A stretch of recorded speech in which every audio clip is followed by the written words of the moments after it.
Começou o Brasileirão 2024. Vocês acham que a gente Precisa mesmo? Não precisa. Você acha que a gente vai fugir, Berserk? A gente tem coragem, pô. Não precisa. Claro que precisa. Coragem pra jogar.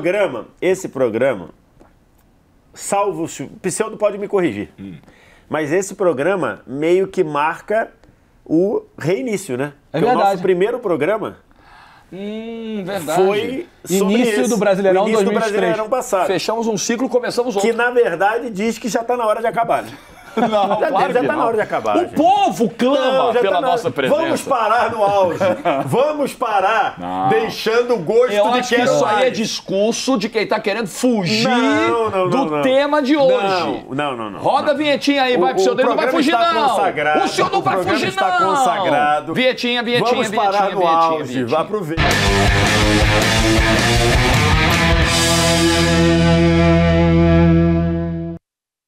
Começou bom, mano. O Pelé, que é uma eminência parda neste programa, Verdade. ele nos ensinou. Parem no auge. Começou bem. Eu preciso explicar um negócio aqui. Para você que está vendo o programa, o Brasileirão já começou. Ah, é verdade. Para nós, no momento da gravação do programa, ele não começou. São 12 de 4 de Isso. 2024, Nós estamos 12 de gravando- abril, a 1h38 da tarde. Isso, nós estamos gravando pouco mais Que de hora, hein, 24 Jair? horas. Estamos gravando pouco Que mais hora, hein, Chiquinho? de 24 horas antes do início do Brasileiro. Então, o que aconteceu na primeira rodada, o que aconteceu, né, não interferiu na nossa análise, porque foi um dia antes do Brasileiro começar. Tá Antes certo? de começar o programa, posso fazer um disclaimer Claro, rapidinho? quanto o senhor quiser. Essa semana... Inclusive, já estão na internet contando quantas vezes você fala disclaimer. Já pode marcar. Pode ser, um. É. Cara, essa semana... De minha cabeça também. De minha cabeça. De minha cabeça. Exatamente. Esse eu amo, cara. Esse É é muito, muito bom, esse é muito bom. É muito bom.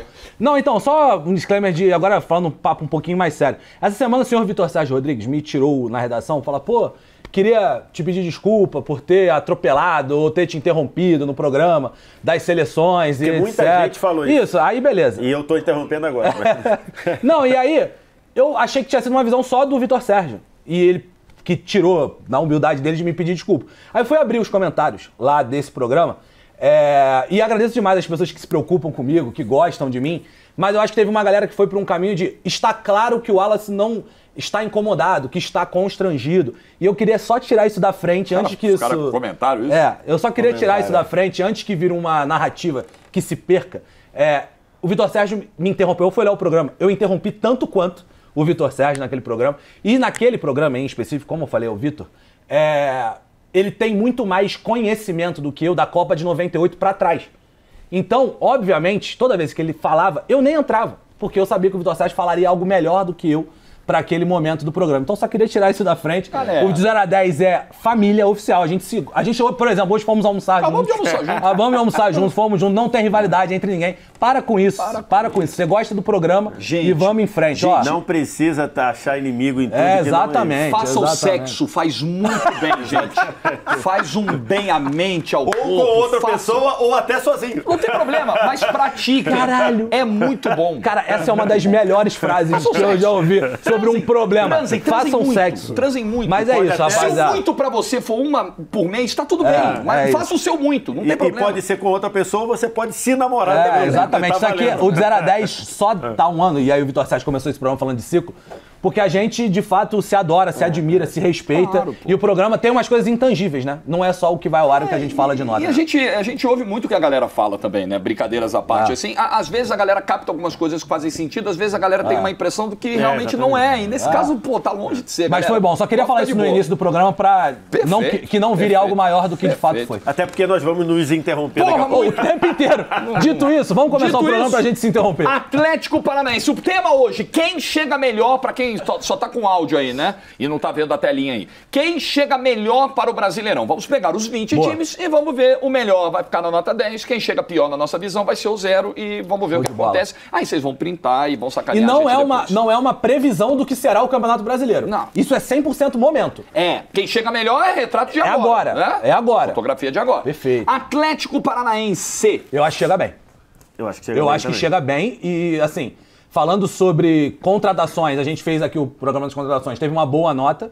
O início do trabalho do Cuca é interessante. O elenco do Início Atlético... do trabalho do Cuca já dá um salto bizarro Muito em relação grande. ao anterior. Bizarro. E bizarro Trabalho porque do também, Osório. às vezes, é só fazer o fácil, né? Você botar os bons pra jogar. Porque o Osório tinha um problema muito grande. Jogar na sua posição. Mas aí é um negócio que o Vitor Sérgio fala. Você, quando contrata, tem que saber o que tá contratando. Quando você contrata um técnico como o Osório, você sabe que tá sujeito a essas maluquices mesmo. Então, não adianta depois dizer que foi enganado. A cigana me enganou. Não, você sabia o que tava comprando, não tava? A cigana me enganou. Não enganou ninguém. Cara, tu começou o programa de hoje em altíssimo nível. Né? Não, altíssimo nível. Eu me lembro desse A Cigana Me Enganou, que um colega... A gente comeu hoje, né?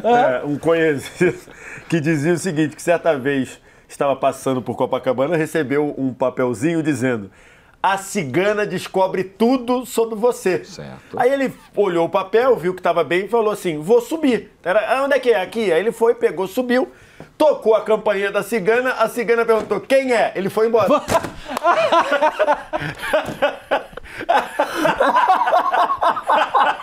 Pô, impossível. Impossível, absurdo. Pô, impossível. Centro do Rio de Janeiro. Copacabana. Sul do Rio. Maravilhoso. Pô, começamos bem hoje. Pô, é óbvio. Tu vai bater na porta, sabe tudo de você, tu não sabe quem é, então foi embora, né, irmão? Pô, absurdo. Esse é só confirmar a regra, talvez. Lendário. Enfim, voltamos para o ponto. Então, eu acho que chegou bem, assim, porque, por exemplo, hoje você pega os caras... lembrando que é ano de centenário, né, do Atlético Paranaense. Acho que você tem a Arena da Baixada com muita força também. Cara, o Atlético, pra mim, começa com uma nota bem interessante de 8 aí. O mercado foi muito bom. A gente avaliou recentemente aqui as contratações, as janelas. Foi bom, né? O mercado foi bom. Foi bom. Eu botaria uma nota 8, cara. Eu acho que é bom. Acho que ele tem jogadores com muita capacidade de fazer diferença. Bento, goleiro de seleção. Não sei se termina o campeonato, né? Ah, é verdade. Não sei se o Bento termina o campeonato. Mas mesmo assim, o Link é bom goleiro, o Mikael é bom goleiro. Ele tem o Fernandinho no meio, ele tem o Zapelli no ritmo de crescimento absurdo, o Mastriani é goleador, se eu não me engano, acho que é o goleador do ano, né? Acho que tem 11 gols. Acho que tem 14, se eu não me engano. Antes da primeira rodada, né? Nós gravamos antes da primeira rodada. Porque tem um jogo do Atlético Mineiro, do América Mineiro, que ele faz 5, se não me engano. No jogo. E eu acho que o Cuca é um baita de um treinador. Sim. Eu acho que o Cuca, ele consegue montar times muito competitivos. A Arena da Baixada é muito forte. Eu acho que ali ou é 7 ou é 8. 13 gols pro Mastriani. 13 antes da primeira rodada. Você falou em 8, o PSR falou 7 e 8. Vamos no 8 então, né? E lembrando também, por exemplo, a dupla de laterais do Atlético é muito boa, o Godoy e o Esquivel. Exatamente. Eu iria com nota 8. Os 3 Atléticos campeões estaduais, né? Sim. Os 3 campeões estaduais. Vamos pro Dragão agora, que tá de volta, campeão goiano em cima do Vila Nova. Eu acompanho muito lá o SofaScore, né? Que é a gente usa muito o SofaScore para trabalhar. Sim. E dentre todos os jogadores da primeira divisão, pós-estadual, limite até o fim dos estaduais, o Shailon do Atlético Goianiense era o jogador com a melhor nota. Ele é recordista de assistências. Voando. É o cérebro aí. O Shailon é aquele que era a revelação do São Paulo e nunca rendeu no São Paulo, tá jogando muito bem. É um time bem consistente do Jair Ventura. Eu acho, olhando assim, eu acho que o Atlético Goianiense não... acho que ele vai conseguir se salvar. Então, posso fazer uma discussão sobre aqui? Quem chega melhor é de fato número absoluto. A gente acha, por exemplo... Não, é momento. Sim, mas por exemplo, se o Atlético Goianiense ficar à frente do Bahia, ou se o Bahia ficar à frente do Atlético Goianiense, é porque a gente acha que o Bahia está mais forte. Não é ponto de partida e ponto que está agora. Porque a gente, na janela, a gente usou isso, lembra? É o ponto de partida, capacidade de investimento e etc. Eu acho que tem que ser um misto ali de... Tem que ser mais forte. Hoje o Bahia é mais forte que o Atlético Goianiense. Eu acho que pega as 20 fechado, vambora. Tá todo mundo chegando junto no brasileiro. Quem é que chega mais forte, mais preparado? Quem é que... Né? O Atlético Goianiense não é meu zero. Quem é que chega com carrão? Quem é que chega com... Eu acho que tá bem longe do zero. Também acho. Eu iria de uma nota 3 ou 4. Eu acho que pode ser 3. Porque eu acho que... As notas baixas ali, a gente não vai compor com muita gente. Eu não sei, eu acho que pode ser que o Dragão desça aí, mas vamos ver, vamos lá. Eu acho pode que ser. Não, mas vamos lá. Galo, campeão mineiro! Se faz há 15 dias atrás, o cenário era completamente diferente, né? O Milito já mudou muito. Eu acho que tem que segurar pra 10. Eu acho também que seguraria. Eu também acho. Segura o Galo. Tem que segurar. Porque há 15 dias atrás o trabalho do Filipão era horrível. Era muito horrível. E hoje o trabalho do Milito parece... O Atlético correu o risco no segundo jogo contra o América de ficar fora da final do Mineiro. Correu risco. Bahia, que não faturou o título baiano, né? O Bahia é um que eu acho que ele tem... A gente vai votar aqui numa expectativa de uma margem de crescimento, né? Acho que Acho que é um time para alguns clubes isso a gente vai ter que... Eu acho que é um time que mostrou bons momentos, mas ainda com uma irregularidade bem grande. Bem grande. Eu acompanhei atentamente os 2 jogos do final do Baiano. Não acompanhei o restante do Campeonato Baiano, né?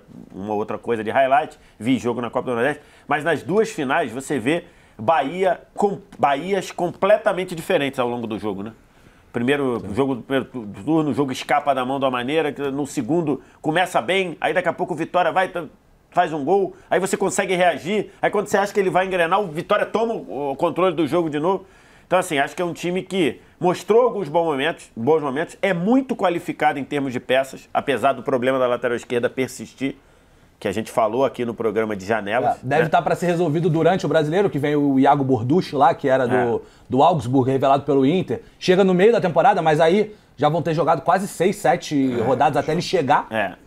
Então, enfim, eu acho que o Bahia ali ficaria na nota 5, por ali. Eu acho que é muito isso. Tô com o VS, cara. Porque eu acho que, assim, a gente precisa dizer, o trabalho do Rogério Ceni em 2024 é decepcionante. Daquilo que o Bahia já vinha da temporada passada, das contratações que o Bahia que o Bahia fez, etc. O trabalho era para estar, eu acho, pelo menos, era um trabalho para estar em outro nível. As decisões que ele tomou em alguns momentos, principalmente nos clássicos, o Léo Condé foi melhor do que ele nos clássicos. Você vai repetir esse comentário para mais um clube aí já? Eu acho decepcionante o trabalho do Rogério. Eu acho que é isso, vai ficar ali com uma nota 5 no máximo. E essa a grande diferença do programa de hoje para aquele programa onde a gente analisou janelas. Ali a gente olhava peças contratadas e o investimento feito de acordo com a capacidade de cada um. E as peças perdidas, né? E as peças perdidas. A gente olhava o balanço entre contratados e perdidos, mas não falava o elenco como um todo. Exatamente. E não é uma perspectiva. Depois que o Bahia ficar em terceiro no Campeonato Brasileiro, esse print não serve para nada, porque a gente não tá falando disso. O que a gente está analisando agora é o que esses times fizeram nos 3, 4 primeiros meses do ano, projetando o que eles vão poder fazer no Brasileiro. A fotografia da primeira rodada, né? Antes da primeira rodada. Aí os caras já estão comentando, não, fica tranquilo, que o Bahia não vai ficar em terceiro não e tal. Aí já começa. Então, Bahia ficou na nota 5? 5, pra mim 5. Tá. Vejo agora uma análise complexa, difícil de fazer. Muito complexa. Botafogo. Acho bem difícil. Porque o Botafogo tem muito aquela coisa de, tem o Alan para chegar no meio do ano, pode ser que o Textor, invista. Eu me lembro do brasileiro, do primeiro brasileiro, com o Luiz Castro, que foi 22, né? A SAF tinha acabado de... Sim. O Luiz Castro começa e toma aquela pancada do Corinthians na primeira rodada, o time vai rateando no primeiro turno e o time melhora no segundo turno com reforços. Isso. Pode ser que aconteça, mas a gente está analisando o agora do Botafogo. Pode ser que venha reforço, pode ser que não venha. O agora, eu não sei se está animando muito. Não tá. Não tá, né? A gente está gravando um dia depois de LDU e Botafogo também, né? Que foi um jogo que chamou muita atenção, o estreia do Arthur Jorge, tomando até algumas decisões de claramente não conhecer o elenco, né? Claro. Tirando o Jefinho, tirando o Luiz Henrique. Eu acho... Matheus Nascimento. Exatamente. Eu vou falar pra você, se assemelha muito ao Bahia. Pra mim, assim. Eu acho o Botafogo mais forte que o Bahia, tá? Eu também acho o Botafogo mais forte. Mas o momento, quem chega melhor para o Brasileirão nesse momento, eu acho um momento de muita incógnita. Eu acho que se a gente for botar numa nota 6, beleza, mas eu acho que é o teto. Acho que o teto, para mim, não pode passar de nota 6. Porque tem um problema, que tem uma diferença, você compara com o Bahia. Só que, né, o Bahia ainda está abaixo do que a gente projetava. Mas é um time que o Rogério está trabalhando desde o início do ano. O Arthur Jorge acabou de chegar. Acabou de chegar com as realidades que ele vai ter que cortar o tempo. O Bahia tem uma pressão gigante. O Bahia tem o Alan para chegar no meio do ano, que acho que é um senhor jogador de meio campo. O Botafogo tem o Alan para chegar no meio campo, que acho que é um senhor jogador de meio campo. Mas o Arthur Jorge ainda vai ter que entender, vai pegar o bonde andando com pressão de Libertadores. Pressão do próprio brasileiro, né? Pelo fiasco do ano passado. Pressão de ser o Botafogo, gente. Pressão de ser o Botafogo. O ano passado foi doideira. Uma coisa, se o Arthur Jorge chega com o Botafogo com 6 pontos na Libertadores, ele poderia ter um pouco mais de paz. Agora, ele vai ter que começar com o brasileiro e todo jogo agora na Libertadores é decisivo. Então, assim, tudo bem que vai pegar o Universitário do Peru, que é um time frágil, mas ganhou da LDU, né? Só para lembrar, ganhou jogando bem. Mas, enfim, eu acho que é isso. Eu acho que, por mais peças no elenco, eu acho que o Botafogo ficaria no 6. Eu acho que ele está à frente do Bahia. Eu topo. Não, eu também acho que ele está. Nesse ponto, à frente do Bahia, porque ele tem mais peças no elenco. E eu acho que, assim, o Botafogo tem um componente que a gente fala, mas a gente tem que levar isso em consideração, que é o fato de ser o Botafogo. O Botafogo carrega um trauma. Eu até acho que tem erros em 2024 do Botafogo, que não podem... a gente não pode ficar colocando tudo na conta de 2023. O Botafogo tá errando muito a nível de gestão de futebol em 2024 e isso tá sendo mascarado porque, em 2023, é o clima de estar no Botafogo. Não, o Textor e o Departamento de Futebol do Botafogo em 2024 erraram demais, principalmente na questão do treinador. Mas alguns jogadores carregam, sim, o fracasso retumbante do ano passado e isso pode incomodar, e isso pode ser relevante na hora de jogos decisivos, fora de casa, ou jogo em casa decisivo. Isso, o Botafogo, pra mim, pode ser de verdade, é a maior incógnita do Campeonato Brasileiro. Difícil de analisar mesmo. Eu não sei, definitivamente não sei, mas hoje, beleza. Essa coisa do treinador, acho que foi um erro gravíssimo que o Botafogo cometeu. Esperou muito. Né? Esperou demais. E talvez o fato do Fábio Matias ter ido bem. Foi talvez bem, porque passou na pré, né? Mas, por exemplo, o jogo contra o Júnior em casa... Era nítido, depois do 2-0 do Júnior, que o Botafogo tomaria o terceiro, assim, que a coisa ia desandar ainda no primeiro tempo, e era nítido que o Botafogo precisava de algum socorro. E ele tinha um interino no campo, na beira do campo, que não percebeu isso. O zagueiro tava jogando de volante, lateral nítido, jogando de volante. Vai tomar mais do primeiro tempo, tava na cara. Tem que socorrer o time. E não tinha um treinador para socorrer o time. Então, isso... E também isso naquele jogo, por exemplo, o Botafogo tomou 1-0... E saiu para ir para trocação, como se de repente falou assim, vamos entender o que está acontecendo. Aí tomou o segundo, teve mais 2 contra-ataques para tomar o terceiro, aí tomou o terceiro. É porque eu acho que às vezes tem jogos que tu toma um gol no começo e ele condiciona demais o resto da partida. Sim. O Botafogo tomou aquele gol, em vez dele pensar isso, deixa eu entender o jogo, ele falou assim, gente, tá 0-0, vamos jogar. Trocação. Vamos pra trocar, porque tá 0-0. E isso não é assim, Libertadores não é assim. Esse é um ponto dos times do Arthur Jorge. Ele é um técnico de muita trocação. E geralmente, a trocação assim, ela te dá jogos fantásticos. Mas ela é difícil você ver um time de trocação ser campeão. E principalmente pontos corridos. Dos pontos corridos, então. Não é, exatamente. Corinthians também não acho uma análise fácil de fazer, hein? Não é uma análise fácil. O Corinthians, com o Antônio Oliveira, acho que tá numa crescente de evolução. O Corinthians tem alguns jogadores aí para voltarem para o time. O Coronado, acho que para meio que estrear, e o Palácio, que tendência é resolver a lateral esquerda, vai demorar um tempinho ainda, acho que vai crescer o time. Então acho que é um time numa evolução boa. Mas tem muita margem para essa evolução? A margem é grande? Eu imagino que o Corinthians possa jogar melhor do que jogou, por exemplo, contra o Racing do Uruguai, por exemplo. E empatou em 1-1 na estreia da Sul-Americana. Então assim, eu acho que é uma margem de crescimento aí. A minha dúvida é se ele fica junto com o Bahia ou junto com o Botafogo. Eu acho que seria mais ou menos ali. Porque eu acho que hoje, por exemplo, se você olhar, eu vejo o Corinthians, por exemplo, não só o Coronado, que o Vitor falou, você tem, por exemplo, o Maicon, né, que tá pra voltar de lesão, teve uma lesão que tirou ele um tempinho. Paulinho voltou a jogar agora, querendo ou não, você dá profundidade ao elenco. Com o Coronado, eu acho que a ideia de jogo do Antônio deve ser um 4-4-2 com 2 meias, né, Coronado e Garro, com uma dupla de ataque, o Yuri Alberto e o Romero, e aí me parece que o Wesley é o cara que pode ir pro banco de reserva, e esse time faz sentido. Quando você olha esse time, fala, caramba, esse time faz sentido, esse time pode funcionar, a zaga tá um pouco mais segura e etc. De fato é difícil, mas se a gente olhar o momento, eu colocaria junto com o Bahia. Colocaria uma nota 6, só que eu tenho dúvida de se esse Botafogo... Nota 5, desculpa. Tá. Mas eu tenho dúvida se o Botafogo merece estar à frente do Corinthians. Ou talvez a gente baixe o Bahia e deixe o Botafogo e o Corinthians junto na 5. Você acha, BSR? Pode ser. Pode ser? Pode ser. Então tá, Bahia na 4, Botafogo e Corinthians 5. Tá, pode ser. Porque eu acho que assim, o que o Botafogo fez pra... O Corinthians, beleza, o Campeonato Paulista do Corinthians foi muito ruim. Mas metade dele é com o Mano. Mais da metade dele é com o Mano. Então, isso que eu tô falando. Ele é péssimo, mas a parte péssima é com um treinador que com um trabalho que já não existe mais. Com o Mano, existe sem outro trabalho. Existe outro trabalho. Sem Coronado. O Raul chegou depois, o Coronado chegou depois. Até o Yuri Alberto tá num outro nível com o Antônio Oliveira. Outro nível. Só de você não treinar... Gente, a gente precisa falar, Gustavo Henrique jogou... menos, né? Total. Só de você não ter um treinador que fala porque o volante dele não tá em Cuiabá e o atacante dele não grita aos 4 ventos que ele é burro, já melhora bastante o clima do clube, né? Acho que já melhora bastante. Faz sentido pro vestiário. Criciúma, campeão catarinense. Eu, no programa de janelas de transferências, eu fui um grande E quanto mais eu tô comprando minha passagem para ir lá para Criciúma conhecer, porque serei recebido de braços abertos e pela população. E reforçando. Em caminhão de corpo de bombeiro. Por isso que é importante fazer sexo, gente, porque isso melhora um pouco a tua capacidade de análise. Ninguém disse aqui que o Criciúma é o Real Madrid, tá? É verdade. O Criciúma de Munique, ninguém fez isso. É porque você olha, pô, um time que tá vindo da Série B, o orçamento pequenininho, pô, ele fez bastante coisa pra realidade dele. Teve boas ideias. Boas ideias. É isso que a gente avaliou naquele programa de janela lá. Dito isso, o Criciúma não tem força o suficiente, que é a ideia desse programa, para brigar por algo fora da zona de rebaixamento. O Criciúma brigará contra o rebaixamento. Briga manutenção. Pode ser que não aconteça, mas a projeção é essa. Qual é aquela estatística histórica dos que sobem, é que 40% dos times que sobem caem na primeira temporada.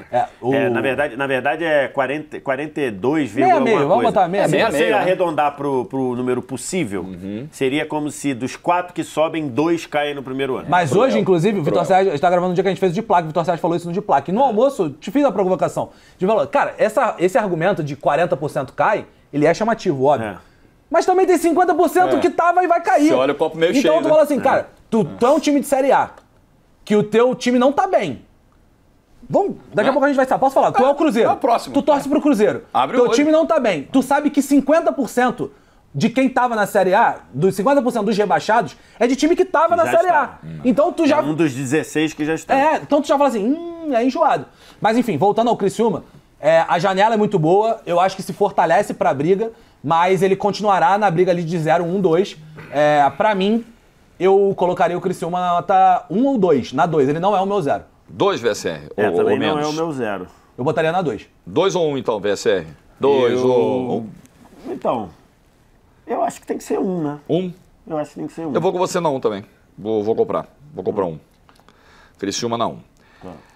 Cruzeiro Esporte Clube. Amigo. Complicado. O começo do ano é bem grave, né? É bem complicado. Quando ele foi eliminado pelo Souza, a sensação naquele momento era que tinha sido um acidente. Foi. Porque ele estava fazendo alguns jogos sólidos. Líder do Mineiro. Líder Ele já tinha ganhado o clássico da primeira fase do Mineiro, do Galo? Acho que não. Foi depois? Ele ganha depois, ele ganha depois. Então, a sensação era... Ele foi eliminado pelo Souza, mas é uma daquelas coisas de Copa do Brasil, a magia das Tomou Copas. os gols no finalzinho. Gramado horrível. Situação completamente atípica de gramado. O Cruzeiro, o gramado estava muito ruim. Então, ok. Parecia mesmo. Então, parecia mesmo. O presidente do Souza discorda, mas parecia. Enfim, a sensação foi um acidente. Aí você veio a continuação... Tinha ganhado sim, tá? Já tinha ganhado. Né? Tinha 15 dias que tinha ganhado. Então, já tinha ganho. Então, até a sensação era essa. Aí foi eliminado.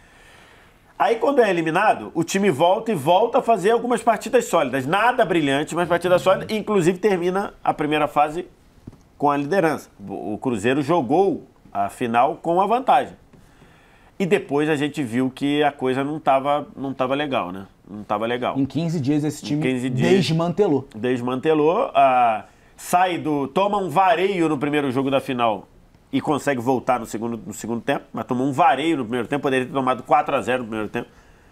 E aí, no segundo jogo, faz 1-0, você fica com a sensação de que tá tudo lá e o time desmorona. Tudo bem, o antigo treinador fez uma troca ali que, pra mim, muito ruim, muito mal. Apesar do Vital ter machucado, não precisava ter feito. E, pra piorar, quando a gente tá gravando esse vídeo, é logo depois de tomar um empate de um obscuro time peruano. Colombiano, perdão. Obscuro é muito obscuro, bom, hein? Obscuro foi maravilhoso. Vice-lanterna do campeonato colombiano. Depois de você abrir 3-0. Depois de 15 rodadas, não é que o campeonato colombiano começou, teve 2 jogos, aí tá em penúltimo. Não, 15 rodadas, ele é o vice-lanterna. Quase um turno. Ele chegou no Mineirão com 6 jogos sem vencer, perdendo 4 desses 6. E o Cruzeiro tomou 3 gols desse time. E o primeiro jogo contra a Católica foi ruim também. Foi 0-0. 0-0, Católica do Equador, Universidade Católica do Equador. Foi um jogo sonolento então, também. assim, e aí você tem jogadores muito contestados. O Rafael Cabral, o Neres, o Arthur Gomes. Lucas Silva. O Arthur Gomes. Lucas Silva também. Você tem um treinador com pouquíssima bagagem. Esse é o ponto também, né? Você manda o Larcamón embora, aí o diretor de futebol diz, não, antes da final do Mineiro a gente já tinha pensado em demitir. Caramba! Não, o jogo com a Tombense. Na semifinal. Na semifinal. Pô, aí você pensa, né? Caramba, o Atlético, que foi o adversário do Cruzeiro na final, olhou pra final e falou, caramba, o meu treinador aqui não tá fazendo meu time andar, não tem mais como. Eu já vou aproveitar a data FIFA, vou mandar esse cara embora e vou ver se a gente ganha a final. Se o pensamento do Pedro Martins do Cruzeiro era esse, eles tinham que ter feito a mesma coisa, não vai ter mais chance com o Larcamón? Então vamos mandar ele embora agora, vamos pegar a data FIFA, vamos ver, chega o cara aqui, pá. Mas não, aí espera perder o campeonato, aí traz o Seabra, que não tem experiência no profissional, tem um trabalho legal na base, mas enfim, para uma sul-americana e para um brasileiro, amigo. Brasileiro. E ainda mais o Cruzeiro tá brincando com coisa séria, cara. E ainda mais, as notícias que saíram, é que o Larcamón tinha uma questão de relacionamento também. E relacionamento, depois que você quebra, é muito difícil você se reconstruir. Então, de fato, perdeu muito tempo. Eu acho que a parada do Seabra é um risco. Eu acho que é um risco. Eu acho muito alto o risco, principalmente pelas condições do clube hoje, entendeu? Sim. Acho que uma coisa, chega o Seabra, chega um treinador com pouca experiência, mas num clube que tá ali, com as coisas, né? Tem um prédio pegando fogo e entendeu? O Cruzeiro escolheu um bombeiro novo. O bombeiro acabou de chegar na corporação. Bombeiro recém-formado. É isso, entendeu? É difícil, é difícil. Então, pode dar certo, tomara que dê, mas... tem uma missão aqui a fazer. O Cruzeiro, você acha que o Cruzeiro corre mais risco de rebaixamento do que o Atlético Goianiense? Eu acho que ele corre rigorosamente igual. Igual? Então, a gente vai ou um pouquinho a menos, então, talvez um pouquinho a menos. Talvez baixar o Goianiense. Pode jogar o Atlético para 2 e o Cruzeiro na 3. Pode ser, eu compro. Se quiser fazer isso, eu compro. Pode ser. Então bota. Pode ser. Eu acho o risco do Cruzeiro bem alto. Cara, eu acho que assim... E o elenco, a janela não é ruim do Cruzeiro, cara. Só que os caras... Tem muita gente que não joga, pô. Os cara, o Larcamón não botava os caras pra jogar também. Vários deles. Aí e de novo o Cruzeiro fica nessa, né? Contrata o cara pra 2 anos e o cara fica 3 meses. Aí mandou o Pesolano embora antes do fim do contrato, aí manda o Larcamón, aí a multa pra pagar. O Pepa também. Aí a multa pra pagar. Difícil, né, cara? Difícil. Vamos lá, Cuiabá. Cuiabá foi a grande surpresa do último brasileiro, pode ser? Da galera ali que a gente imaginava que brigaria lá embaixo, né? E que acabou ficando no meio da tabela muito confortável, né? Muito seguro. Eu acho assim, o Cuiabá, ele tem uma questão que ela é difícil de ser analisada. O Cuiabá tá invicto, né? Na temporada. Se não me engano, são 18 jogos. Não sei, não tenho exatamente de cabeça. Mas... Antes da primeira rodada, você citou. Exatamente, antes da primeira rodada, perfeito. Eu acho muito difícil, porque o nível de enfrentamento do Cuiabá, dentro do Campeonato Mato Grossense, o adversário mais difícil foi o União Rondonópolis, né? Com quem fez a final. Na fase de grupos, o União Rondonópolis ainda ficou à frente do Cuiabá na fase de grupos.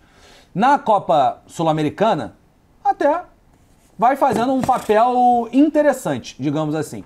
Só que a nível de elenco, o que eu vejo do Cuiabá como elenco, peças, por muitas competições, a gente precisa lembrar que quando você tem uma competição como a Sul-Americana, ao mesmo tempo, teu time se desgasta e etc., eu acho que esse time vai brigar contra o rebaixamento, cara. Não vai ser tão tranquilo como foi 23? Não, acho que não. Eu acho que não. Eu acho que o elenco do Cuiabá piorou da temporada passada para essa. Perdeu o Ranieri, perdeu um ótimo treinador, que é o Antônio Oliveira. Eu acho que ter perdido o Antônio Oliveira é um baque legal, né? Pra mim é nota 2, o Cuiabá. Ele perdeu peças importantes, né? Perdeu o Ranieri. Pro Corinthians. Que era um jogador importante. Perdeu o Mas o Davinho tá lá, metendo gol. O Davidson, quando a gente vai ser um outro trabalho de reinventar. Vai ter que descobrir mais jogador, como normalmente o Cuiabá faz muito bem. Exatamente. Você quer jogar onde, ali? 1, 2, 3? 2, eu iria de nota 3. Tá.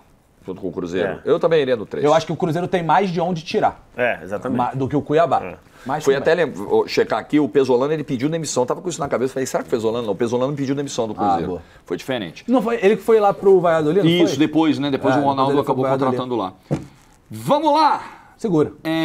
Cuiabá fica no 3. 3. Flamengo segura. Flamengo segura pro 10, né? Obviedade. Então seguramos o Flamengo. Assim como o Palmeiras, a gente vai segurar pro 10 por já segura logo o Palmeiras, né? Já deixa o Palmeiras logo ali no cantinho dos favoritos ali. Pronto. Sem João Kleber. Pro 0 não fizemos nenhum João Kleber, né? Mas o 0... Pra mim não terá. Não terá João Kleber ou não terá 0? Não, zero eu sou obrigado. 0 é obrigatório. Por isso aqui. 0 é obrigatório. Cláusula pétrea. Quer falar logo 0? Já quer matar logo isso? Podemos falar. É o Juventude? Pra mim é o Juventude. Por quê? Por que o vice-campeão gaúcho é o 0? Por também olhar... Ele chegou na final onde o Inter não chegou. É verdade, isso é uma verdade. Não, você tem um ponto. E chegou com mérito, porque ele foi melhor que o Inter na semifinal. Ele não foi a cavadinha do Robert Renan que resolveu. Ele poderia ter ganho no tempo normal. Também foi, tá? Na bola ele poderia ter ganho no tempo normal. Pra mim é o Juventude pelo mesmo motivo, cara. Vamos lá, gente. Todo mundo fez janela boa no Brasil. Todo mundo. Eu acho que a do Juventude não é ruim, não, cara. A gente até falou aqui no programa, ele não ficou no 0 aqui. O Vasco, eu tenho dúvidas sobre o Vasco, a janela do Vasco. Tá, boa, a gente podemos falar logo menos. Vamos chegar lá. Mas assim, o Juventude eu acho que força de elenco mesmo. Acho que é força de elenco. É muito difícil competir na Série A do Brasileirão, cara. É muito difícil. Então, fica e aí acho que o Juventude, ele fica atrás do Criciúma pro 0, porque acho que os dois, se eu pudesse 2 zeros, eu acho que Juventude e Criciúma ficariam juntos. Tá. Mas como aqui tem a regra do programa, eu acho que as contratações do Criciúma, eu acho que ela tem um potencial um pouquinho maior. Eu acho que trabalha mais tempo também, né? Exatamente, o Tencate está desde 2021, né? Tá o Roger chegou durante o Gauchão? E foi muito bem. E foi muito bem. Inclusive para algo que o Roger sempre teve problema, que é a capacidade do time dele ficar sólido.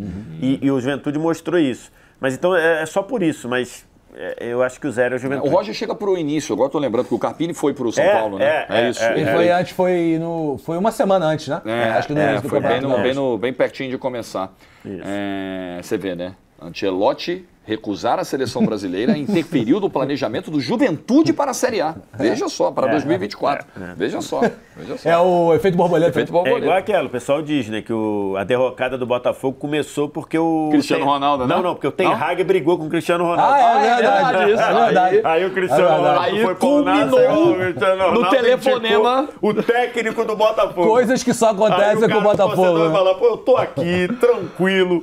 E foi logo depois de ganhar do Palmeiras no Allianz Parque. Eu quero falar, ganho do Palmeiras lá dentro, aí liga o Cristiano Ronaldo para levar meu treinador. Lógico que os milhões e milhões também ajudaram. Óbvio, né? Mas isso muito... Isso é importante. A vida do Botafoguense é difícil. Um beijo para o Pedro Certeza. A vida do Botafoguense. Eu sempre usei o exemplo que algumas histórias no mundo elas são contadas tal qual um sorteio de amigo oculto, né? Tem vários sacos, e aí você vai botar a mão no saco lá, ele. E aí lá ele. E aí você vai tirar do saco um papelzinho. Certo. E aí é formado, mas essa história é formada absolutamente assim. Quem vai ligar pra quem? Cristiano Ronaldo. Aleatoriedade pura, vai ligar para Luiz Castro. Fazendo o quê? Tirando o técnico do Botafogo. Amigo, não faz o menor sentido essa história. Inacreditável. E funciona. E foi a verdade. Inacreditável. No futebol, o absurdo faz sentido. Faz sentido. Fluminense, o campeão da Libertadores. É um 2024, assim, meio sinal amarelo? Assim, eu acho que o Fluminense, em relação ao ano passado, ele perdeu um jogador, que é o Nino. E que tá fazendo uma falta grande, cara. Tanto na presença dele como zagueiro, e o Fluminense tem jogado com 2 volantes na condição de zagueiro, e isso tem trazido alguns problemas. E olha que contratou zagueiro, né? Contratou zagueiro e, pelo visto, o Antônio Carlos ainda não convenceu o Diniz a entrar no sistema e tudo. Tanto pela ausência do Nino, quanto pelo benefício que o Nino trazia para o modelo que o Fluminense se propõe. Então, eu acho que o Fluminense hoje tá um time mais travado, tá um time mais errático, tá um time menos confiante, pela ausência do Nino e por uma sobrecarga ao André. E acho que isso está atrapalhando tudo no mundo, tudo na frente. Além de algumas lesões, alguns jogadores que têm se machucado. Sério agora, o Ganso machucou, o Renato Augusto, que seria uma opção, machucou em algum momento. O Keno teve um momento que não pôde ser aproveitado, o Keno já tem umas questões de lesões lá. Então acho que isso tem complicado o início de ano do Fluminense. E acho que, para uma corrida de 38 rodadas, eu acho que o elenco do Fluminense, mesmo tendo se reforçado, o Fluminense trouxe o Terãs, trouxe o Douglas Costa, que também se machucou. O Fluminense trouxe o Renato Augusto. Então, assim, eu acho que, num geral, o Fluminense vai ter problemas para competir numa corrida de regularidade, como é um campeonato de 38 rodadas. Nessa questão física e de risco de lesões, o Fluminense sabia do risco, né? Claro. Quando trouxe Renato Augusto, Douglas Costa, principalmente, o Fluminense sabia, né? Traz qualidade, mas por uma temporada extensa de Libertadores e de Brasileiro, traz um risco. Né? E no final de contas não é a perspectiva do como vai terminar o campeonato. Porque, por exemplo, tem todo um papo do Thiago Silva. Né? Tem todo um papo do Thiago Silva chegar no meio do ano. E se chega o Thiago Silva, aí você muda esse patamar de zaga que a gente está falando para um negócio completamente diferente. Mas hoje, isso não foi confirmado. Diferentemente do Alan, que já foi anunciado, que ele virá o Botafogo no meio do ano, o Thiago Silva ainda não foi anunciado. Isso é verdade. Eu acho... Se eu tivesse que escolher um time em 2024 que mais me decepcionou até aqui, até de 15 dias atrás era o Galo. Mas hoje eu acho que é o Fluminense. O Fluminense, a gente precisa lembrar que o Fluminense porque ficou em quarto. Porque o Milito resolveu um pouquinho, né? O Fluminense ficou em quarto no Campeonato Carioca. O Fluminense esteve a um gol de ser eliminado das semifinais do Campeonato Carioca. Claro, o Fluminense voltou depois, tem questão física envolvendo, mas o Fluminense na Libertadores, no primeiro jogo não foi bem, no segundo jogo ganhou, mas também passou perrengue, o Fábio fez boas defesas, o André tirou uma bola... Teve um lado por um detalhe que a bola... Os caras esticou um pouquinho o braço e a bola bateu. Tem um lance que o André praticamente tirou uma bola quase em cima da linha. Exatamente. Então assim, o Fluminense não jogou bem em nenhum momento da temporada. Até agora, sei lá, salvo o segundo tempo da Recopa. Com a LDU do Maracanã, porque a LDU veio pra segurar e o Fluminense foi pra cima e os gols saíram. Mas eu ainda acho um time forte, com um trabalho longevo, com ideia, de um time que é coeso no final das contas. Eu colocaria ele numa nota 7. Eu acho que apesar dos pesares, ele tá à frente, por exemplo, de Botafogo e Corinthians, né? Com certeza. Mas é que eu pensei numa nota 6 pro Fluminense. Pra agora, né? Pro início do Brasileiro. Eu acho que ele tá mais ou menos em pé de igualdade com o Furacão, cara. É? Eu acho. Vai pra cima? Eu acho. Pode ser, porque a minha visão é um tá em viés de alta e outro em viés de baixa, né? O Furacão, claramente você consegue ver fazendo isso, e o Fluminense, claramente você consegue ver fazendo isso. Você falou 6 ou 7, né? É. E o VSR pensou num 8. Quer jogar num 7? Fica meio numa média aí de por que tu acha, Vess, que tá em pé de igualdade? Porque às vezes eu acho. Porque o Fluminense tem um trabalho mais sólido, o Fluminense tem individualidade de um Cano da vida, de um André, de um próprio Renato Augusto vindo do banco. Então, assim, eu acho que eu tenho dúvidas ali com relação a um tiro longo desse de brasileiro, 38 rodadas, talvez de faltar peça, faltar um pouco de gás, porque a gente tem que lembrar, né? Eu não estou aqui falando da idade dos caras, mas a idade não pesou focando numa Libertadores, né? Que você guarda energia para aquilo. E aí o Fluminense ganhou, e ganhou da forma que ganhou a Libertadores. Mas talvez no campeonato de 38 rodadas, que em determinado momento é paulada, é quarta, domingo, quarta em Caxias do Sul, domingo no Rio, quarta em Fortaleza, domingo em Cuiabá, assim, eu acho que pode acabar pesando. Não, eu botaria uma nota 7, mas eu acho que seria de boa. Pode ser a nota 8. Se ficar na 7, eu compro com você. Se ficar na 8, você vai comigo. Então vamos na 7. Então tá bom. Vamos na 7. Fortaleza, que não venceu o título estadual esse ano. Perdeu a final pro Ceará, perdeu a chance de um pentacampeonato. E não vem 2024 bem, do né? Fortaleza não é bom. Bom, vamos lá. Também a gente precisa pontuar. O 2024 do Fortaleza não é bom. A última semana não é tão ruim. Se a gente olhar só, por exemplo, o retrato da última semana, a vitória na Copa Sul-Americana, ganhou na Copa do Nordeste também, né? Acho que se classificou a semifinal. Já foi o jogo da Copa do Nordeste? Agora não, contra o ainda Altos, não foi. Ele jogou por causa da Sul-Americana. Da Sul-Americana, é verdade. Ele jogou no meio de semana da Sul-Americana, vai jogar dia 20, se eu Então, não beleza. A última semana é mais os dois jogos de Sul-Americana, né? As duas ganhou fora de casa e goleou em casa. 5-0. Mas no meio perdeu o estadual. Exatamente. Ceará, né? Mas se você olhar, o estadual do Fortaleza foi ruim. Por exemplo, na semifinal, o jogo da ida foi 0-0 com o Maracanã. Não jogou contra o estádio, jogou contra um time que se chama Maracanã e o jogo foi 0-0. Na Copa do Nordeste, que aliás, desculpa, eu adoro a Copa do Nordeste, mas esse regulamento é esdrúxulo, que é o mesmo do Paulista. Você joga contra times que estão fora do teu grupo e você pontua dentro do teu grupo. Ou seja, o River do Piauí, que ficou em último no grupo A, fez mais pontos que o Fortaleza, que ficou em segundo no grupo dele. Então, cara, qual é o mérito esportivo de classificar se você ficou com menos pontos do que o último do outro?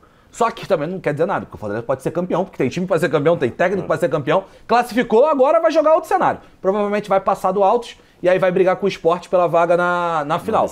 Mas o ano de 2024 do Fortaleza não é legal, cara. Não é bom. Não é legal. Eu acho de verdade assim. E acho que a gente tem que pontuar que esse time sofreu um atentado de assassinato. É verdade. Esse time, esse grupo, sofreu uma tentativa de assassinato. É isso, o nome é isso. Então, assim, você tem componentes ali que não sei quanto que isso impactou, só quem tá lá dentro sabe. Então, assim, acho que isso tem que pontuar. Mas a verdade é que em 2024 o Fortaleza ainda não andou. A gente já viu o trabalho do Vojvoda se recuperar, né? Ter ali em algum momento uma instabilidade. Então, assim, eu acho que... Mas como a gente tá falando como chega, eu acho que ele não chega legal. Eu acho que ele chega talvez junto com o Bahia. Junto com o Bahia, perfeito. Eu colocaria junto com o Bahia. Perfeito. Tá. E aí, já pra satisfazer a galera da quinta série, vamos de 4. Vamos de 4. Grêmio Futebol Porto Alegrense, o campeão gaúcho hepta, campeão gaúcho. Junto com o Botafogo, o time mais difícil de se analisar pra mim. Porque eu tenho várias críticas ao elenco. tá? Do Grêmio. Principalmente zaga e gol. Eu tenho muitas críticas, assim. Acho que mesmo a contratação do Marquezinho não me parece ser uma contratação que crava pra você. Tem um goleiro que vai resolver o meu problema. Tanto que ele jogou contra o Oshipata e não foi bem, né? Exatamente. O Kaique, por exemplo, que joga a final do Campeonato Gaúcho, eu até acho que foi inseguro em vários momentos e etc. A zaga, apesar de Jeromel e Kahneman serem zagueiros históricos da vida do Grêmio, eu acho que você depender de 2 veteranos como eles, o Kahneman um pouco menos, mas 2 veteranos como eles em 2024 é temerário. A zaga reserva do Grêmio não é boa. Eu acho que para uma temporada tão grande de 38 jogos, isso é um problema, porque muita gente fala assim, não, mas o time titular funciona. Você sabe quantas vezes esse teu time titular do 1 a 11 joga no Campeonato Brasileiro? Quase 0. Qual que é o time ideal do teu time? Escala aí, o time ideal. Eu te garanto que esse time ideal não passa de 6 jogos no Campeonato Brasileiro jogando juntos. O elenco é muito importante. Sempre muito tem importante. Suspenso, machucado, convocado. Convocado ainda mais esse ano com a Copa América. Tem um monte de coisa. Então, assim, estrago. eu acho que o elenco do Grêmio é problemático. Eu consigo ver, mas eu ainda consigo ver o Grêmio com as contratações de agora numa metade pra cima da tabela. Minha dúvida é se fica à frente de Botafogo e Corinthians ou não. Eu tenho dúvida. Se talvez não vai... De 4 também? Não, ou se igualar. Eu acho que fica. Não, eu iria de uma nota 6, porque o time do Grêmio tem...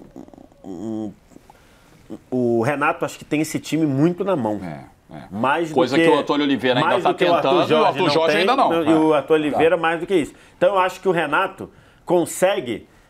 O ponto é, Brasileirão... O Grêmio tem um técnico melhor do que nesse momento. Ele chega melhor que o técnico de Botafogo e Corinthians. E com uma capacidade de inverter um jogador, trocar um jogador de posição, com a capacidade de tirar um jogador, um moleque da base... Gustavo, botar melhor. Então, acho que isso acaba fazendo diferença. Às vezes ele faz uns diferença. negócios, por exemplo, ele botou o Vilha Sante de zagueiro contra o Oshipata, não foi Eu acho que isso acaba mexendo um pouco, até com o ego dele. E acho que até nessa situação é mais fácil pra ele. Porque ele comanda tudo ali, ele tem tudo na mão, que ele dá uma zoada, ele fala lá, conta uma piada, fala do DVD dele, e isso dá uma aliviada. Porque se o Antônio Oliveira faz um negócio desse, ele puxa o Ranieri pra zaga e é um desastre, cai o mundo na cabeça dele. Então, assim, acho que essas coisinhas... Eu acho que time por time, se você for olhar, PP, Vilha Sante, Diego Costa, Cristaldo, Soteudo quando quer. Eu acho que esse time esse time é melhor que o do Corinthians. Eu também acho. E melhor que o do Botafogo. É mais equilibrado que o do Botafogo. Talvez do meio pra frente, o Botafogo seja tão interessante quanto, mas você vai olhar a zaga, por mais que Kahneman e Jeromel, pra você pensar no campeonato longo, seja um pouco complicado, mas, Kahneman e Jeromel, a zaga do Botafogo é Alter e Alexandre Barbosa. Não tem comparação. Eu acho que o Grêmio, eu tava na dúvida se ficava igual, mas o Vitor Sérgio veio com um ótimo argumento, que é o técnico. Que é um técnico que provavelmente vai ficar até o final do Campeonato Brasileiro, coisa que a gente não tem garantia, nem do Arthur Jorge, nem do Antônio Oliveira. Você botaria toda a sua poupança, que é gigantesca, lá ele, que esses 2 treinadores... Investimento. Você colocaria seus investimentos. Peço perdão, até porque o Jorge... O Jorge é um belo investidor. Eu achei que ele não deixaria nada na poupança. Eu achei que ele vinha pra outro caminho. Ele não deixaria dinheiro na poupança. Aliás, no dia que a gente for contar o de Sola 10 histórias do Esporte Interativo, aquela história da poupança lá pode ser contada daquele nosso amigo. O senhor Igor Giacchino. Igor Giacchino, um beijo. Aliás, virou papai agora. Virou papai, exatamente. Isso eu vi. Vocês vão ter que me lembrar depois dessa história. Essa história é maravilhosa. Mas é isso, acho que o técnico vale a pena. Fica legal, show de bola. O Inter a gente não vai segurar pro 10? Eu não vou segurar pro 10, mas eu acho que... janela eu coloco na nota 9. Tá posto. Não, quem chega melhor é verdade. Agora a pergunta é diferente. Quem chega melhor, não. É 8. Esse time não chegou a finais do Gauchão. Esse time conseguiu empatar. Não é onde vai terminar. E ainda tem, na semana que a gente está fazendo, tem aquele negócio que eu acho uma maluquice, mas acontece, é a realidade do futebol brasileiro, que é a torcida organizada ou associação de torcida dizendo: vamos cobrar pela última vez pacificamente. Tipo assim, na próxima nós vamos cometer crime. Aí Porra, na próxima, brincadeira. Na próxima a gente já vai fiscalizar onde o jogador tá indo. Essas coisas que a realidade é muito do futebol complicado, brasileiro, né? gente. Isso é que muito... Não, e outra, polícia, inclusive. Pensando com a cabeça da polícia. Tô te avisando que eu vou cometer um crime. O cara te avisa ainda, né? Vou te dando um tempo aí de tu se organizar, porque eu vou cometer um crime daqui a pouco. É importante lembrar o seguinte, se as 20 torcidas do Campeonato Brasileiro resolverem agir dessa forma, na violência, ainda assim vão cair 4 times. É verdade. É importante lembrar, se todo mundo resolver bater em todo mundo, ainda assim serão 4 rebaixados. E dentro disso só vai ter um campeão. Se todo mundo virar SAF, se todo mundo botar as contas em dia, cai 4, Se todo irmão. mundo ficar com o mesmo treinador do início ao fim, 4 vão cair. Galera, se todo mundo trocar de 4 treinadores, um vai ser campeão. Não tem muito jeito não, galera. Mas então, eu acho que como a pergunta tá ali, quem chega melhor pro Brasileirão, eu acho que a gente estaria cometendo um 9-0 de colocar um time que não foi a final do Gaúcho, jogando pior do que o Juventude, que empatou com o Royal Tomaiapo. 2 empates. Não foram 2 empates? 2 empates, é verdade. Sul-Americana, 2 empates. Empatou com o... Eu não me lembro Foi fora quem de casa. Empatou com o time fora e depois com o Tomaiapo em casa, que é um time boliviano que nunca tinha jogado fora do país, tá? O Tomaiapo não tinha passaporte? Nunca tinha pegado um avião pra sair da Bolívia. Empatou com o Belgrano. Belgrano, é verdade. Sabia que era Argentina, ia falar Racing. Pô, Racing é o grupo do... Você joga 180 minutos com um elenco maravilhoso que o Inter tem, 180 minutos na Sul-Americana, contra o Belgrano de Córdoba e o Real Tomaiapo da Bolívia, você não faz um gol, amigo. Não dá. Porra, não dá. E outra coisa, pra mim, com vários problemas de arrumação de time. O Alan Patrick, que pra mim é um dos melhores meias do futebol brasileiro hoje, a nível de talento, de refino, de entendimento de jogo. Saiu machucado. Ele saiu, mas eu acho, pelo menos não vi nada que seja na série. Tá. Ele tá jogando, às vezes, quase como segundo atacante. Então você tem um cara que tem uma leitura de jogo super inteligente, pô, recua ele um pouco mais pra ele ter campo, pra olhar o jogo. Se você pegar o mapa de calor, ele é, de fato, quase um segundo atacante colado. No final do jogo contra o Tomaiapo, ele jogava quase colado no Borré. Alguns caras que chegaram, por exemplo, o Alário, ainda não funcionou. O Borré ainda tá zerado, né? Zerado, é. Passou o Alário, por exemplo... Antes da primeira rodada. Estamos gravando antes da primeira rodada do Brasileiro. Corta, o Inter faz 7-0 na primeira rodada. 4 gols do Alan Patrick de segundo atacante. Enfim, mas eu acho que tem uma questão de montagem de elenco, por exemplo. O Ener Valencia começa o campeonato fora, né? Porque tá com uma pancada, mas tem um elenco muito bom, né? De contratações. Por exemplo, o Bernabé estreou agora. Me parece super interessante o Bernabé como lateral esquerdo. Vamos ver. Acho que é muito fator Cudê ainda, né? O Cudê tem um elenco nas mãos que ainda não conseguiu fazer o que, sei lá, metade do que se espera, né? Então vai ficar na nota 8. Okay. Acho que é isso. Ok. Red Bull Bragantino é lá embaixo, hein? O ano do Red Bull Bragantino é decepcionante. Como chega, eu acho que ele chega muito mal. Com um pezinho lá, tá? Eu acho que tem um pezinho de briga contra o rebaixamento. Eu comentei uns 4 jogos do Bragantino no Campeonato Paulista. Acompanhei com atenção os 4 jogos do Bragantino na pré-Libertadores. Ele foi mal dos 4. Ele foi mal dos 4 jogos da pré-Libertadores. Contra o Águilas Douradas, ele foi mal o confronto inteiro. Ele passou na sorte. Inteiro. Foi pros pênaltis e deu uma sorte absurda de passar. Então, assim, acho que o trabalho começa com o time tentando ter uma proposta de protagonista, mas sem bola para fazer isso, se defendendo mal, ainda perdeu o Léo Ortiz. Então, assim, eu tô muito preocupado. A minha dúvida é se é 2 com o Atlético Goianiense ou se é 3 junto com o Cruzeiro e Cuiabá. Hoje você olhar o time titular... Porque, mal ou bem, o Cruzeiro foi à final do Mineiro. E o Cuiabá foi campeão mato-grossense. Eu acho Não, mas é que eu acho que mesmo dentro desse cenário, o Cuiabá... Talvez vale a gente... Vou por uma questão Agora, se a gente for pensar assim, quem tem mais risco de cair? Porque é isso, quem chega mais forte. Porque aqui é número absoluto. Eu acho que o Bragantino tem da onde tirar. O Bragantino tem bons jogadores. Ele tem da onde tirar. Mas, um bom técnico. Mas vamos...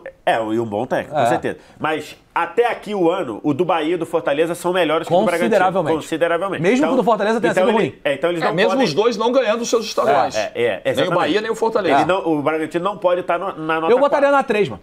Eu igualaria na 3. Então tá bom. É isso que eu tô na dúvida. Tá, eu igualaria na 3 porque... Mas você tá olhando pra frente, tá preocupado, Não, né? mas não vai dar não. Vai dar de boa. Pode ser que a gente rearrume. Vai dar de boa. Difícil também essa análise. São Paulo Futebol Clube.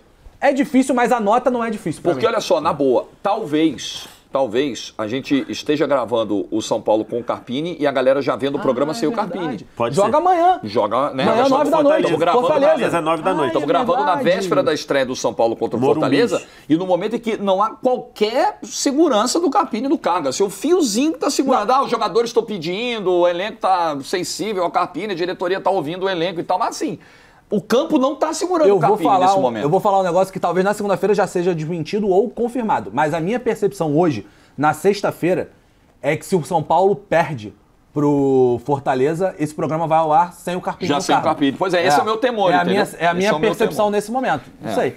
Esse é o meu temor. É muito difícil. Não o temor que eu queira ou não queira que ele saia. O temor do tema ficar velho aqui pra gravação. Mas eu acho que entre um balanço de o que fez até aqui, com as suas instabilidades, e com projeção pra frente, eu acho que é mais ou menos o que tá no Grêmio ali. Perfeito. A nota não é difícil. A análise talvez poderia ser pra mais.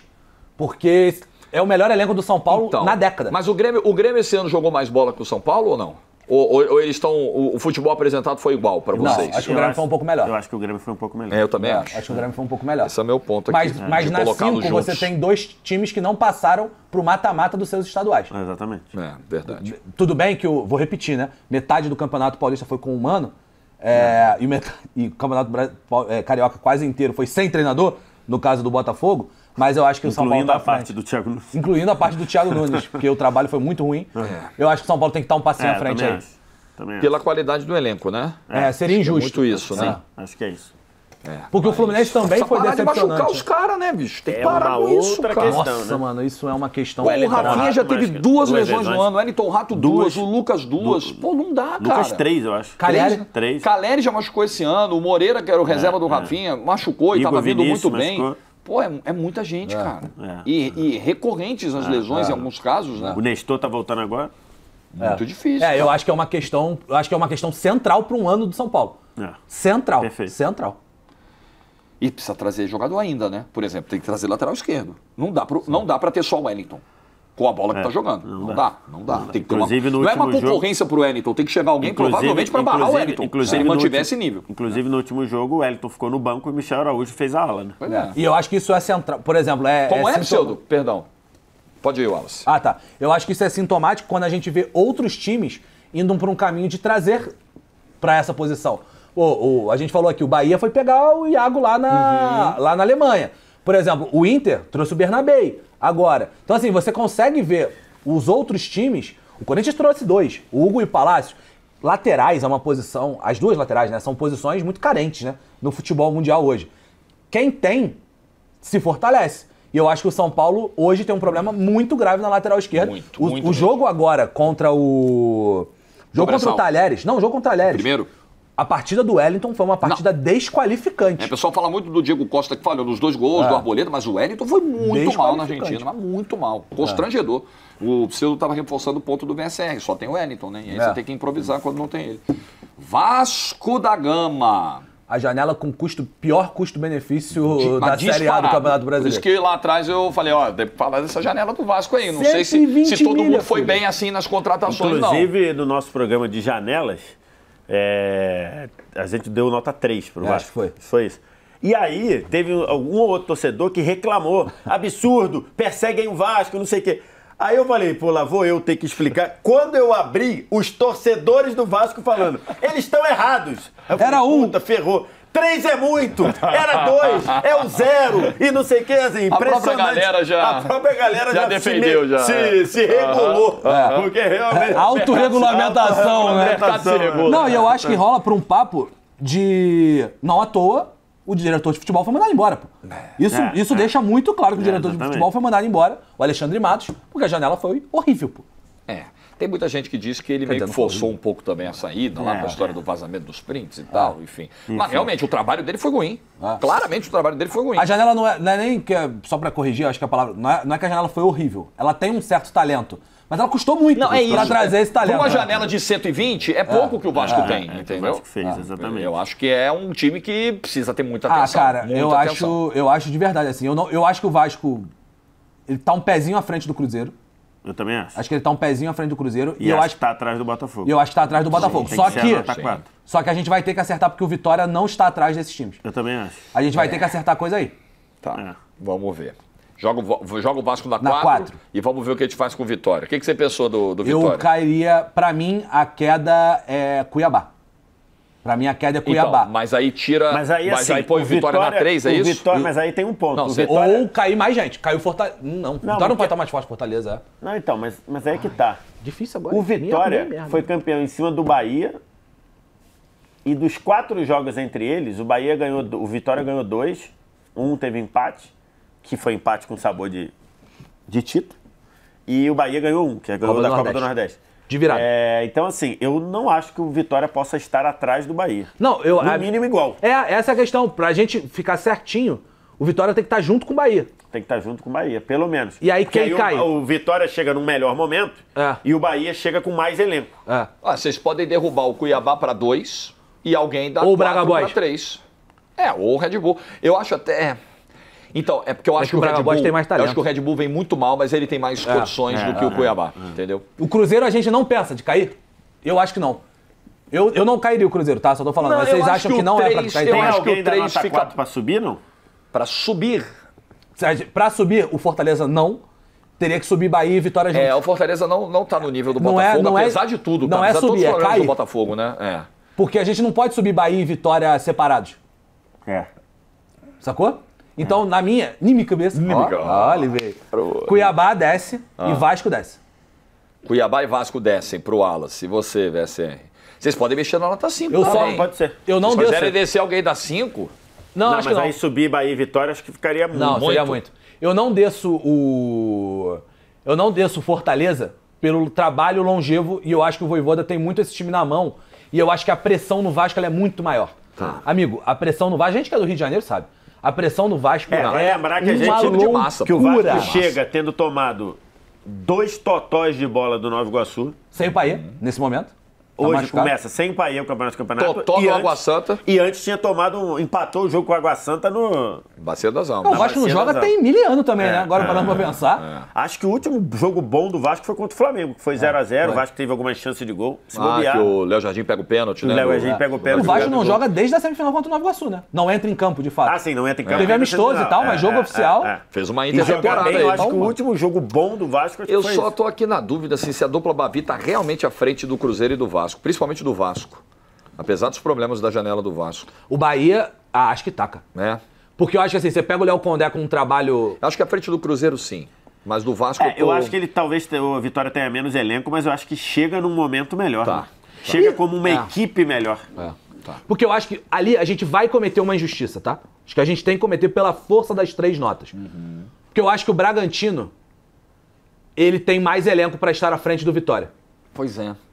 Mas o que jogou em 2024, o Vitória jogou infinitamente melhor do que o Bragantino em 2024. Teu argumento tá justo. E assim como o Vasco, tá? Eu acho que o Vasco tem mais elenco do que o Vitória também. Se você olhar na letra fria dos nomes, você tem Piton, você tem Paê, você tem Verrete. Mas quem chega melhor é a bola que tá jogando, Jardim. Né? Então, assim, não é só elenco, você vê o Vitória de 2024, cara, o Vitória, por exemplo, nos clássicos contra o Bahia, jogou bem. Jogou bem. Cara, o segundo tempo do jogo do turno, que foi virada do Vitória também, cara, foi um amasso do Vitória lá no Barradão. Então, assim, eu acho que com o risco de cometer uma injustiça, mas acho que o Vitória merece estar nessa posição aí. O menos 10 entre Atlético Mineiro, Flamengo e Palmeiras. Agora a briga é lá em cima. Eu acho que tá muito embolado isso aí, tá? Porque eu acho que o crescimento do Atlético Mineiro com o Milito, eu acho que ele é muito grande. O Scarpa vai entrar no time, fatalmente. Fatalmente o Scarpa vai. Mas eu vou me permitir uma observação menor para colocar o Atlético atrás. Porque eu concordo com isso, eu acho que o salto com o Milito já é impactante, já é direto, a gente já tá vendo a melhora, mas eu vou me permitir, numa análise, eu não vejo deméritos a Flamengo e Palmeiras caírem antes de um trabalho de 15 dias que a gente está começando agora. Eu acho que vai ser um ótimo trabalho, tá, do Galo? Eu acho que vai ser um ótimo trabalho, acho que o Milito... Inclusive, falei num programa e a galera concordou comigo lá, e achei que eu ia tomar porrada e não tomei tanto. Que eu falei que eu acho que o Milito tem tudo para ser mais treinador do que ele foi jogador. E o Milito foi um bom jogador. O Milito foi um bom jogador. Eu acho, mas eu vou me permitir o pé atrás de um trabalho de 15 dias. Então o Galo é 9, ok. E Flamengo e Palmeiras... Quem é o favorito? Quem chega melhor? Vamos lá, cara. Diferentemente do que a gente fez no De Placa, que foi uma... Aliás, vejam lá o vídeo no canal vizinho do De Placa, que a gente fez, de fato, um chutômetro do que vai ser a classificação do Campeonato Brasileiro. Foi interessante. Deu risada lá pra caramba. Diferentemente, lá a gente falou muito sobre elenco e etc., a força do elenco. Aqui, eu acho... A minha nota provavelmente vai ser muito parecida, mas aqui eu só queria pontuar que o fato do Abel ter esse elenco na mão o fato do Abel conhecer tão bem esses jogadores, ter uma gestão tão importante de grupo, eu acho que iguala 100 a 100. Não tornaria absurdo um 10 pro Palmeiras Quem aqui. escolher botar o Palmeiras na nota 10 não está errado. Tá, ok. Eu vou para um caminho Penso muito assim como de você. nota 10 para o Flamengo, porque o Palmeiras, e é o único argumento que eu uso, o Palmeiras vai perder o melhor jogador dele no meio da competição. Aliás, nem no meio, né? Vai perder com 6 rodadas da competição. O Palmeiras perderá o Endrick. O Palmeiras perderá o Endrick. E eu acho que isso pode fazer um impacto imediato. Eu não sei, e eu acho que não sei o quanto isso pode impactar. Então, nesse momento, o meu 10 é o Flamengo. Cara, minha opinião é idêntica à sua. Ctrl-C, Ctrl-V. E você, VSR? Eu acho também. Acho que tem um risco aí do Flamengo. Acho que o Flamengo vai perder mais jogadores na Copa América do que o Palmeiras. O Palmeiras vai perder o Rios. Vítima da competência, né? Da montagem do elenco. Vai perder o Gustavo Gomes e vai perder o Piquerez, né? Acho que o Everton... Palmeiras quem? Piquerez, Rios? Piquerez, Rios e Gustavo Gomes. Acho que o Everton... Pode ser que perca o Murilo, zagueiro. Pode ser que perca o Murilo, talvez saia, né? Foi convocado e... Veiga, acho que uma chance pequena, e mas o Endrick, quando ele perder, já não vai fazer mais parte do Palmeiras. Então, acho que... E o Flamengo vai perder 7 jogadores aí, 7 ou 8. Então, assim, acho que isso pode colocar... Mas pelo fato do Flamengo ter muito talento tarimbado em muitas peças, e o fato do Tite ser um cara muito talhado para pontos corridos também, não que o Abel não seja, o Abel é atual bicampeão. São dois técnicos muito talhados, né? É porque o Abel construiu isso, né? O Abel construiu, né? Nos primeiros 2 anos, você ficava ali com a impressão, muita gente falava isso, que a gente não tinha nem elementos para dizer, né? Porque um brasileiro ele pegou no meio, e o outro ele pegou num brasileiro que claramente ele priorizou a Libertadores. E o Galo jogou a barbaridade naquele ano também. E o Galo estava imparável. O Galo estava... então, enfim. Mas aí, acho que os dois são muito bons ali, mas acho que o Tite, nessa volta, ele vai ser muito metódico dentro do Campeonato Brasileiro. Então, eu botaria o Flamengo, mas é muito difícil. Acho que os dois, para mim, estão à frente até do próprio Galo, que precisa crescer ainda. Se pudesse, era o Flamengo no 10, o Palmeiras no 9,5. Né? Ali, mas, não, acho que os dois... Aqui se pudesse, o contrário também estava valendo também. Eu acho que tipo isso, Galo, Palmeiras e Flamengo estão destacados. A gente pode só simbolicamente colocar o Palmeiras ali acima, ser, fechou. Né? Acima do eu acho que Galo, Palmeiras e Flamengo estão destacados de Atlético Paranaense e Internacional. Ponto. Estão destacados. Acho que pra mim será surpreendente se o título não for pra mão de Palmeiras, Flamengo e Atlético Mineiro. Também acho. Mas dentro desses 3, cara, eu acho que tá absolutamente aberto. E digo isso como favoritismo de Campeonato Brasileiro, como favoritismo de Libertadores, como favoritismo de Copa do Brasil. Os 3, pra mim, estão um degrau acima do futebol brasileiro. Verdade que você apostou uma caixinha daquele gelato, assim, com forma de cubinho, quadradinho, que o Furacão vai terminar no G4, o Brasileirão? Apostei. Apostei com a produção casa? Aqui.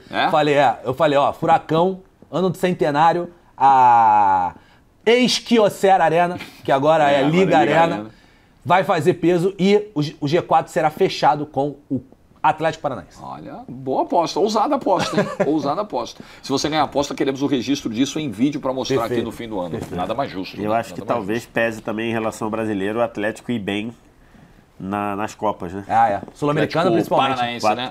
À medida que ele for avançando, talvez ele... Eu acho que tem muita chance de Sul-Americana, uma competição no qual ele é bicampeão. E acho que também, pensando em Copa do Brasil... Mas serve pra tudo, serve pro Inter também, né? Não, serve mas eu acho que o Inter tem mais peças, né? É verdade. Acho que o Inter hoje tem um elenco mais recheado. Então, mas o Atlético tem uma questão de banco... Atlético Paranaense. O Atlético tem uma questão de banco que eu acho que o talento do banco é bem parecido com o do time titular. O time titular não tem você fala assim, não, esse cara aqui não tem o Vitor Roque. Mas do titular pro banco é tudo muito parecido, é um elenco muito coeso.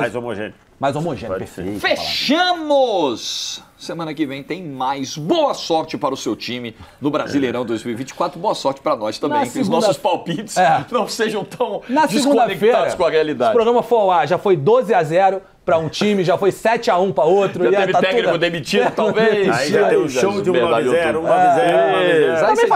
Também faz parte, é do jogo. Aí vocês gostam. Mas é isso que eu tô dizendo. Lembrem do Rei Pelé, não percam a hora de parar. Semana que vem tem mais. Tchau. Ou não. Beijo. Ou não.